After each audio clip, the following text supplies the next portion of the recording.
Jules, frère, c'est un mec en or. On a fait 2 sons en 5 heures.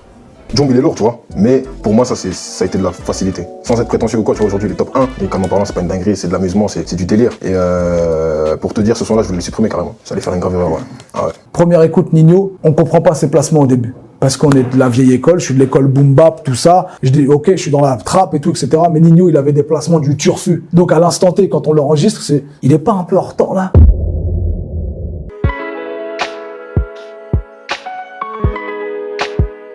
Grand Paris, frère. Et il fallait que ça soit un Havre qu'il fasse.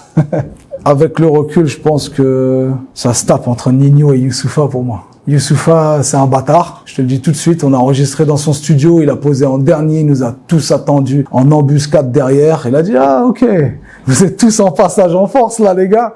Il a fait des trucs chez moi qu'il faisait pas chez lui.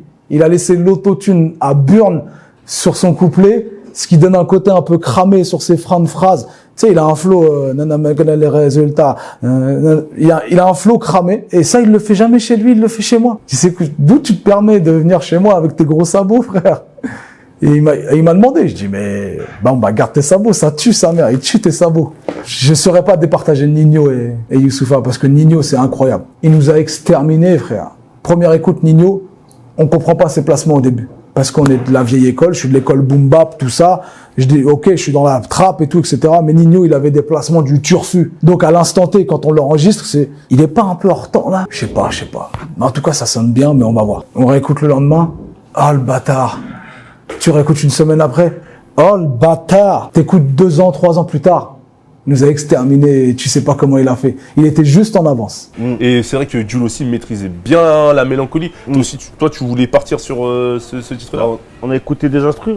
Jules, frère, c'est un mec en or. On a fait 2 sons en 5 heures.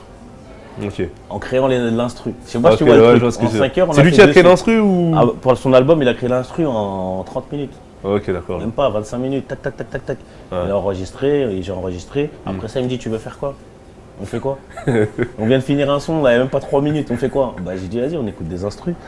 J'ai fait écouter les instrus et Lil Ben, qui nous a envoyé une putain d'instru. Et voilà, il a kiffé. On est parti sur un délire. Jomb il est lourd, tu vois, mais pour moi ça a été de la facilité. Sans être prétentieux ou quoi, tu vois, aujourd'hui il est top 1. Et comme en parlant, c'est pas une dinguerie, c'est de l'amusement, c'est du délire. Et pour te dire, ce son là, je voulais le supprimer carrément. Ça allait faire une grave erreur, ouais. Ah ouais. Je descends en Espagne et au studio, tu sais, il fallait que je prenne un ingé son le plus rapidement possible. Donc je dis au manager, trouve-moi un ingé. Il me trouve un ingé, mais tu connais, frère, les rappeurs, ils sont très stricts dans la cabine. Tu sais, c'est saoulant quand il y a un ingé qui a 2 à l'heure. Moi, j'ai pris un ingé qui venait de commencer. Toi aussi, comme ça. Par Dieu, on lui a fait regretter sa carrière d'ingé. Je crois que là, il a fini barman. Tu faisais quoi? Non, mais tu connais la criminalité était... Remets. Le mec, il mettait 4 ans à remettre. 4 ans à remettre. Il finit son couplet, il voulait refaire. Ouais. Remets. Et l'autre, il mettait 4 ans. Pourtant, vas-y, remets là, voilà. C'était trop drôle. Et même Nekfeu, c'est incroyable, Nekfeu, il est venu tout seul. C'est-à-dire qu'on lui dit, ouais, viens au studio et tout, vas-y, j'arrive. Ouais, vas-y, viens et tout. Il arrive tout seul à 18h avec sa clé USB, tac, il repart à 4h du matin. Et au moment où il repart, je suis bord de rire. Au moment où il repart, parce que nous on a une cuisine de toute façon. Et il y a un pote à moi, c'est ça aussi la street, frère. Il y a un pote à moi, il avait un fusil à pompe. Et Nekfeu, il est de dos, il a son fusil à pompe. Et Nekfeu le tape de dos, il dit ouais frérot, je me barre. Et il se retourne avec le fusil à pompe. Oh Nekfeu, vas-y, on s'attrape frérot. Hein. Et si t'as besoin de quoi que ce soit, tu nous appelles, t'appelles Crimi. Et Nekfeu, il était là, t'inquiète frérot, on s'attrape et tout. Et Nekfeu m'a même pas parlé de ça. Et c'est mon frérot, il m'a dit wesh, j'ai fait une dinguerie, ouais, j'avais le fusil et tout quand il y avait Nekfeu. Et Nekfeu, comment il a réagi à ça?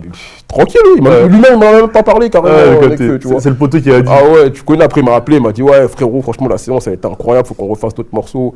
Ouais, fort, je t'ai ramené, ouais.